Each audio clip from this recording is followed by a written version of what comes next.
and I give now the floor to His Excellency, Permanent Representative of Sri Lanka.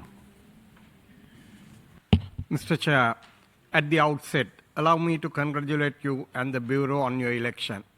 Sri Lanka assures you of its fullest support and looks forward to a constructive session that strengthens international peace and security.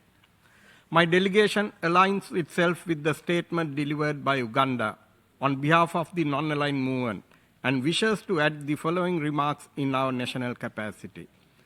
Mr. Chair, when we adopted the Pact for the Future last year, we reaffirmed the urgency of addressing threats to peace and security, from nuclear weapons to the misuse of emergent technologies.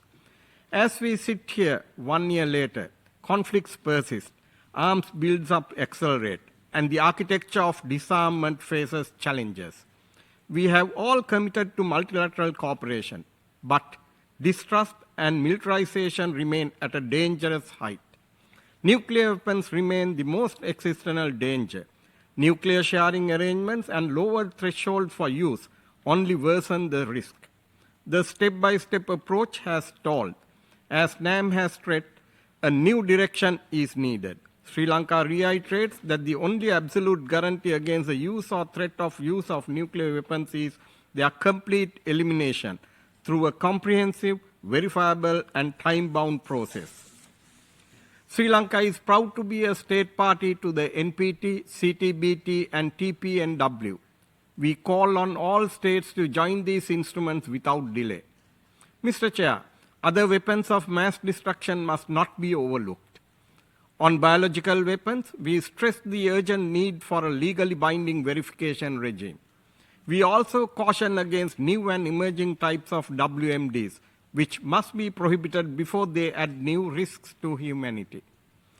Outer space continues to ignite humankind's sense of wonder and must not be transformed into another battlefield.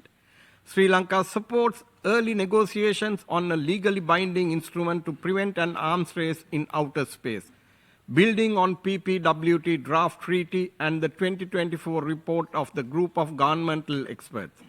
We emphasize that space technologies, from climate monitoring to disaster management, are essential for sustainable development and must remain accessible to all, especially developing countries. Mr. Chair, conventional weapons continue to wreak havoc on societies. The illicit trade in small arms and light weapons fuel conflicts, displaces communities, and undermines stability. Sri Lanka welcomes the consensus outcome of the 4th Review Conference on the Programme of Action and supports stronger marking, tracing, and international cooperation, including a dedicated funding mechanism for capacity building. We have taken tangible steps nationally. Sri Lanka completed stockpile destruction under the Anti-Personnel Mine Ban Convention ahead of schedule and continues to clearance with the goal of becoming mine-free by 2028. We have acceded to the Convention on Cluster Munitions, having never used, produced, or stockpiled such weapons. These efforts are about restoring land, dignity, and opportunity to our people. Mr. Chair, technological change is redefining the landscape of disarmament. Artificial intelligence, cyberspace, and lethal autonomous weapons systems pose profound legal and ethical challenges. Sri Lanka joins the NAM in calling for a legally binding instrument on autonomous weapons and reiterates Sri Lanka's call on the matter. We also support the establishment of a permanent UN mechanism on ICT security that ensures inclusivity, capacity building, and preserves cyberspace for peaceful purposes. Emerging technologies must remain tools for development and not navigate to unfathomable new weapons. Mr. Chair, Sri Lanka is concerned to note that military expenditures rise to record levels, while development and climate finance fall short. We cannot accept a future where humanity invests more in instruments of death and destruction than in the survival of our planet and the ability of all people to thrive.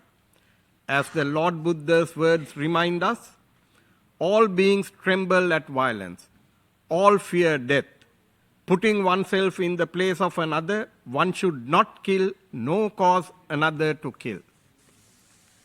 Sri Lanka remains committed to working with all partners to advance disarmament and multilateralism as a path to human dignity and happiness, sustainable development, and a world free from the scourge of weapons. In seeing ourselves in others, we affirm that true security lies not in instruments of destruction, but in compassion, cooperation, and the will to do no harm. I thank you.